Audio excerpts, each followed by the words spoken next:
ಶ್ರೀ ಮಹಾಲಕ್ಷ್ಮಿ ಮಹಾವಿಷ್ಣುವಿನ ದೈವಿಕ ಪತ್ನಿ. ಈ ದಿವ್ಯ ದಂಪತಿಗಳ ವಾಸಸ್ಥಾನವು ವೈಕುಂಠವಾಗಿದೆ. ವಿಷ್ಣುವಿನ ಅವತಾರಗಳಲ್ಲಿ ತಿರುಮಲ ವೆಂಕಟೇಶ್ವರನು ಕೂಡ ಒಂದು. ತಿರುಮಲ ವೆಂಕಟೇಶ್ವರನನ್ನು ಶ್ರೀನಿವಾಸ ಎಂಬ ಹೆಸರಿನಿಂದಲೂ ಕರೆಯಲಾಗುತ್ತದೆ. ಇದರಲ್ಲಿ ಶ್ರೀ ಎಂದರೆ ಮಹಾಲಕ್ಷ್ಮಿ ಮತ್ತು ನಿವಾಸ ಎಂದರೆ ಮಹಾಲಕ್ಷ್ಮಿಯ ವಾಸಸ್ಥಾನ. ಶ್ರೀ ಮಹಾಲಕ್ಷ್ಮಿಯು ಶ್ರೀನಿವಾಸನ ಹೃದಯದಲ್ಲಿ ಸದಾ ನೆಲೆಸುತ್ತಾಳೆ. ಶ್ರೀ ಮಹಾಲಕ್ಷ್ಮಿಯು ಯಾವಾಗಲೂ ವೈಕುಂಠದಲ್ಲಿ ನೆಲೆಸುತ್ತಾಳೆ. ಒಮ್ಮೆ ವೈಕುಂಠದಲ್ಲಿ ಭೃಗು ಋಷಿಯು ಶ್ರೀ ಮಹಾವಿಷ್ಣುವನ್ನು ಪರೀಕ್ಷಿಸಲು ಬಂದನು. ಆಗ ವಿಷ್ಣುವು ಶ್ರೀ ಮಹಾಲಕ್ಷ್ಮಿಯೊಂದಿಗೆ ಆಳವಾದ ಸಂಭಾಷಣೆಯಲ್ಲಿದ್ದಾಗ ಭೃಗು ಋಷಿಯು ಬಂದು ವಿಷ್ಣುವಿನ ವಕ್ಷಸ್ಥಳವನ್ನು ಒದ್ದನು. ಭಗವಾನ್ ವಿಷ್ಣುವಿನ ವಕ್ಷಸ್ಥಳವು ಶ್ರೀ ಮಹಾಲಕ್ಷ್ಮಿಯು ನೆಲೆಸಿರುವ ಸ್ಥಳವಾಗಿತ್ತು. ಭೃಗು ಋಷಿಯ ಈ ವರ್ತನೆಯನ್ನು ನೋಡಿ ಶ್ರೀ ಮಹಾಲಕ್ಷ್ಮಿ ಕೋಪಗೊಂಡಳು. ಆದರೆ ಶ್ರೀ ಮಹಾಲಕ್ಷ್ಮಿಯು ವಿಷ್ಣುವಿನ ಮೇಲೆ ಹೆಚ್ಚು ಕೋಪಗೊಂಡಳು, ಏಕೆಂದರೆ ವಿಷ್ಣುವು ಭೃಗು ಋಷಿಗೆ ಏನನ್ನೂ ಹೇಳಲಿಲ್ಲ. ಬದಲಾಗಿ ವಿಷ್ಣುವು ಭೃಗು ಋಷಿಯ ಪಾದಪೂಜೆಯನ್ನು ಮಾಡುತ್ತಾನೆ. ಮಹಾವಿಷ್ಣುವನ್ನು ಪರೀಕ್ಷಿಸಲು ವೈಕುಂಠಕ್ಕೆ ಭೇಟಿ ನೀಡಿದ ಭೃಗು ಋಷಿಯು ಕಡೆಗೆ ಮಹಾವಿಷ್ಣುವಿನ ಶಾಂತ ವರ್ತನೆಯಿಂದ ಮಹಾಲಕ್ಷ್ಮಿಯು ತೀವ್ರವಾಗಿ ನೊಂದಿದ್ದಳು. ಇದರೊಂದಿಗೆ ಮಹಾಲಕ್ಷ್ಮಿಯು ವೈಕುಂಠವನ್ನು ತೊರೆದು ಭೂಮಿಯ ಮೇಲೆ ಪ್ರಾಚೀನ ಕೋಲಾಪುರದಲ್ಲಿ ನೆಲೆಸಿದಳು. ಆ ಸಮಯದಲ್ಲಿ ಕೋಲಾಸುರ ಮತ್ತು ಕರವೀರ ಎಂಬ ಇಬ್ಬರು ದೈತ್ಯರು ಕೋಲಾಪುರದ ಆಡಳಿತಗಾರರಾಗಿದ್ದರು. ಲಕ್ಷ್ಮೀದೇವಿಯು ಘೋರ ಯುದ್ಧವನ್ನು ಮಾಡಿ ಇಬ್ಬರು ದೈತ್ಯರನ್ನು ಕೊಂದಳು. ಅಂದಿನಿಂದ ಕೋಲಾಪುರವನ್ನು ಅತ್ಯಂತ ಮಹತ್ವದ ಸ್ಥಳವೆಂದು ಪರಿಗಣಿಸಲಾಗಿದೆ ಮತ್ತು ಲಕ್ಷ್ಮೀದೇವಿಯನ್ನು ಕೋಲಾಪುರ ವಾಸಿನಿ ಮತ್ತು ಕರವೀರಪುರ ನಿವಾಸಿನಿ ಎಂದು ಪೂಜಿಸಲಾಗುತ್ತದೆ. ಲಕ್ಷ್ಮಿಯು ವೈಕುಂಠವನ್ನು ತೊರೆದ ನಂತರ ಮಹಾಲಕ್ಷ್ಮಿಯನ್ನು ಹುಡುಕುತ್ತಾ ಮಹಾವಿಷ್ಣು ಭೂಮಿಯನ್ನು ತಲುಪಿ ವೆಂಕಟಾಚಲದಲ್ಲಿ ವೆಂಕಟೇಶ್ವರನ ಹೆಸರಿನಲ್ಲಿ ನೆಲೆಸಿದನು. ಶ್ರೀ ಮಹಾಲಕ್ಷ್ಮಿಯನ್ನು ಮರಳಿ ಪಡೆಯಲು ವೆಂಕಟೇಶ್ವರನು ಕೋಲಾಪುರದಲ್ಲಿ 10 ವರ್ಷಗಳ ಕಾಲ ತಪಸ್ಸು ಮಾಡಿದನು. ಆದರೆ ಅವಳನ್ನು ಮನವೊಲಿಸಲು ವಿಫಲನಾದನು. ಆಕಾಶವಾಣಿಯ ಸಲಹೆ ಮೇರೆಗೆ ಶ್ರೀ ವೆಂಕಟೇಶ್ವರ ಸ್ವಾಮಿಯು ಪದ್ಮ ಸರೋವರದ ಸ್ವರ್ಣಮುಖಿ ನದಿಯ ದಡದಲ್ಲಿ 12 ವರ್ಷಗಳ ಕಾಲ ತಪಸ್ಸು ಮಾಡಿದನು. ಶ್ರೀ ವಿಷ್ಣುವಿನ ತಪಸ್ಸಿನಿಂದ ಸಂತುಷ್ಟನಾದ ಮಹಾಲಕ್ಷ್ಮಿ ಪದ್ಮ ಸರೋವರದಲ್ಲಿ ಅಲಮೇಲು ಮಂಗಮ್ಮ ಅಥವಾ ದೇವಿ ಪದ್ಮಾವತಿಯಾಗಿ 1000 ದಳಗಳನ್ನು ಹೊಂದಿರುವ ಚಿನ್ನದ ಕಮಲದ ಮೇಲೆ ಕಾಣಿಸಿಕೊಂಡಳು. ಒಮ್ಮೆ ಬ್ರಹ್ಮನು ಗಾಯಾಸುರ, ಲವಣಾಸುರ ಮತ್ತು ಕೋಲಾಸುರನನ್ನು ಭೂಮಿಯ ಮೇಲೆ ಸೃಷ್ಟಿಸಿದನು. 3 ಅಸುರರು ತಮ್ಮ ಜನ್ಮವನ್ನು ಅಸುರ ಯೋನಿಯಲ್ಲಿ ತೆಗೆದುಕೊಂಡರು. ಈ ಅಸುರರು ಬೆಳೆದಂತೆ ಅವರ ನಡವಳಿಕೆ ಮತ್ತು ವರ್ತನೆ ಕ್ರೂರ ಮತ್ತು ಹಿಂಸಾತ್ಮಕವಾಗಿ ಮಾರ್ಪಟ್ಟಿತು. ಅವರು ಜನರನ್ನು ಮತ್ತು ಋಷಿಗಳಿಗೆ ಕಿರುಕುಳ ನೀಡಿದರು. ಅವರ ವರ್ತನೆಯನ್ನು ಸಹಿಸಲಾಗದ ವಿಷ್ಣುವು ಗಾಯಾಸುರ ಮತ್ತು ಲಾವಣಾಸುರನನ್ನು ಕೊಂದನು. 3ರಲ್ಲಿ ಕೋಲಾಸುರನೊಬ್ಬನೇ ಉಳಿದುಕೊಂಡನು. ಕೋಲಾಸುರನು ತನ್ನ ಸಹೋದರರನ್ನು ಸಂಹಾರ ಮಾಡಿದ ಶ್ರೀ ವಿಷ್ಣುವಿನ ಮೇಲೆ ಸೇಡು ತೀರಿಸಿಕೊಳ್ಳುವ ಮನೋಭಾವವನ್ನು ಬೆಳೆಸಿಕೊಂಡನು. ಕಠಿಣ ತಪಸ್ಸಿನಿಂದ ಗಳಿಸಬಹುದಾದ ಶಕ್ತಿಯನ್ನು ಪಡೆದ ನಂತರವೇ ವಿಷ್ಣುವನ್ನು ಕೊಲ್ಲಬಹುದೆಂದು ಅವನು ಅರಿತುಕೊಂಡನು. ತನ್ನ ಮಗನ ಮೇಲೆ ತನ್ನ ಜವಾಬ್ದಾರಿಯನ್ನು ಬಿಟ್ಟು ಕೋಲಾಸುರನು ತಪಸ್ಸಿಗೆ ಹೋದನು. ಅವನು ತಪಸ್ಸಿಗೆ ಹೋದ ತಕ್ಷಣ ಕೋಲಾಸುರನ ಶತ್ರುವಾದ ಸುಕೇಶಿ ತನ್ನ 2 ಮಕ್ಕಳನ್ನು ಕೊಂದು ಕೋಲಾಪುರವನ್ನು ವಶಪಡಿಸಿಕೊಂಡನು. ಅವನು ದೇವತೆಗಳನ್ನು ಮತ್ತು ಋಷಿಗಳನ್ನು ಹಿಂಸಿಸಿ ಸುಕೇಶಿಗಿಂತ ಕೋಲಾಸುರನೇ ಉತ್ತಮ ಎಂದು ಭಾವಿಸುವಂತೆ ಮಾಡಿದನು. ಕೋಲಾಪುರದ ಜನರು ಕೋಲಾಸುರನ ಹಿಂತಿರುಗುವ ದಿನಕ್ಕಾಗಿ ಕಾಯುತ್ತಿದ್ದರು. ಕೆಲವು ದಶಕಗಳ ನಂತರ ಕೋಲಾಸುರನು ತನ್ನ ರಾಜ್ಯಕ್ಕೆ ಹಿಂತಿರುಗಿದನು. ತನ್ನ ರಾಜ್ಯದ ಮೇಲೆ ಸುಕೇಶಿಯ ಆಕ್ರಮಣವನ್ನು ಕೇಳಿ ಅವನು ಆಘಾತಕ್ಕೊಳಗಾದನು. ಕೋಪದಿಂದ ಅವನು ಸುಕೇಶಿ ಮತ್ತು ಅವನ ಪುತ್ರರನ್ನು, ಅವನ ಸಂಬಂಧಿಕರನ್ನು ಕೊಂದು ತನ್ನ ಸಿಂಹಾಸನವನ್ನು ಮರಳಿ ಪಡೆದನು. ಆಗಲೂ ಅವನಲ್ಲಿ ದೇವರು ಮತ್ತು ಋಷಿಗಳ ಮೇಲೆ ಸೇಡಿನ ಮನೋಭಾವ ಸಾಯಲಿಲ್ಲ. ಅವನು ಅವರನ್ನು ಕೊಲ್ಲಲು ಪ್ರಯತ್ನಿಸಿದನು, ಆದರೆ ಅವನಿಗೆ ಸಾಧ್ಯವಾಗಲಿಲ್ಲ. ಅವನು ನಿರಾಶೆಗೊಂಡು ದೇವತೆಗಳನ್ನು ಏಕೆ ಕೊಲ್ಲಲು ಸಾಧ್ಯವಾಗುತ್ತಿಲ್ಲ ಎಂಬ ಕಾರಣವನ್ನು ಹುಡುಕಿದ. ಅದರ ಹಿಂದಿನ ನಿಗೂಢವನ್ನು ಅವನು ಪತ್ತೆ ಹಚ್ಚಿದ. ಕೋಲಾಪುರದ ಪದ್ಮಾವತಿಪುರದಲ್ಲಿ ಶ್ರೀ ಮಹಾಲಕ್ಷ್ಮಿ ನೆಲೆಸಿದ್ದಾಳೆ ಎಂದು ಕೋಲಾಸುರನು ಗ್ರಹಿಸಿದನು. ಅವನ ನಿರಂತರ ವೈಫಲ್ಯದ ಹಿಂದಿನ ಕಾರಣವನ್ನು ಅವನು ಅರ್ಥ ಮಾಡಿಕೊಂಡನು. ಮಹಾಲಕ್ಷ್ಮಿಯನ್ನು ದೇವತೆಗಳಿಂದ ದೂರವಿಡಬೇಕು ಮತ್ತು ಅದು ದೇವಿಯ ಮೇಲಿನ ಕಠಿಣ ತಪಸ್ಸಿನಿಂದ ಮಾತ್ರ ಸಾಧ್ಯ ಎಂಬ ನಿರ್ಧಾರಕ್ಕೆ ಬಂದನು. ಅವನು ತನ್ನ ಜವಾಬ್ದಾರಿಗಳನ್ನು ತನ್ನ ಮಗ ಕರವೀರನಿಗೆ ವಹಿಸಿ ಅರಣ್ಯವನ್ನು ತಲುಪಿದನು. ಅವನು ಮಹಾಲಕ್ಷ್ಮಿಯನ್ನು ಮೆಚ್ಚಿಸಲು ಆಳವಾದ ತಪಸ್ಸು ಮಾಡಿದನು. ಅವನ ತಪಸ್ಸಿನಿಂದ ಸಂತುಷ್ಟಳಾದ ಶ್ರೀ ಮಹಾಲಕ್ಷ್ಮಿಯು ಅವನ ಮುಂದೆ ಕಾಣಿಸಿಕೊಂಡಳು ಮತ್ತು ಅವನ ಬಯಕೆಯನ್ನು ತಿಳಿಸಲು ಕೇಳಿಕೊಂಡಳು. ಕೋಲಾಸುರನು ಲಕ್ಷ್ಮೀದೇವಿಯನ್ನು ಪದ್ಮಾವತಿ ಪುರವನ್ನು 100 ವರ್ಷಗಳವರೆಗೆ ತೊರೆಯುವಂತೆ ವಿನಂತಿಸಿದನು. ಕೋಲಾಸುರನ ಆಸೆಯಿಂದ ದೇವಿಯು ತನ್ನ ರಾಜ್ಯವನ್ನು ತೊರೆದಳು. ಆದರೆ ಅವನು ತನ್ನ ಸ್ಥಳಕ್ಕೆ ಹಿಂತಿರುಗುವ ಹೊತ್ತಿಗೆ ಅವನು ತನ್ನ ವಯಸ್ಸನ್ನು ದಾಟಿದನು ಮತ್ತು ಅದರಿಂದ ಅವನು ತನ್ನ ಜವಾಬ್ದಾರಿಗಳನ್ನು ತನ್ನ ಮಗ ಕರವೀರನಿಗೆ ಒಪ್ಪಿಸಿದನು. ಕೋಲಾಸುರನ ಮಗ ಕರವೀರನು ಕೋಲಾಸುರನಿಗಿಂತ ಹೆಚ್ಚು ಕ್ರೂರನಾಗಿದ್ದನು ಮತ್ತು ಅವನು ದೇವತೆಗಳಿಗೆ ಚಿತ್ರಹಿಂಸೆ ನೀಡಿದನು.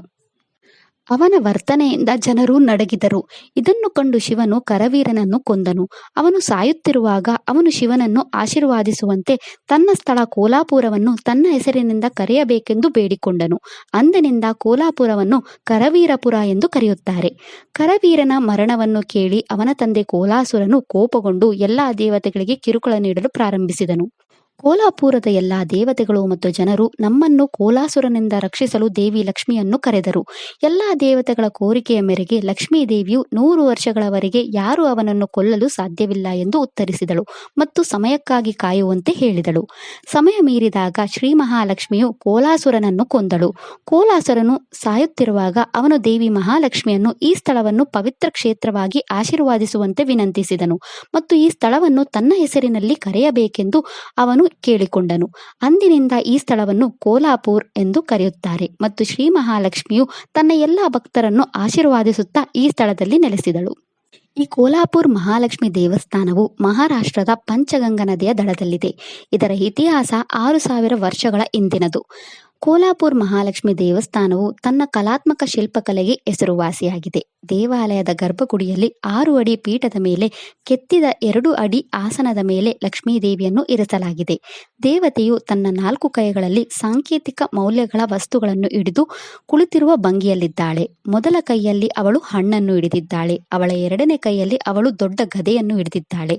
3ನೇ ಕೈಯಲ್ಲಿ ಅವಳು ಗುರುಣಿಯನ್ನು ಹಿಡಿದಿದ್ದಾಳೆ ಮತ್ತು ಕೊನೆಯ ಕೈಯಲ್ಲಿ ಅವಳು ಬಟ್ಟಲನ್ನು ಹಿಡಿದಿದ್ದಾಳೆ.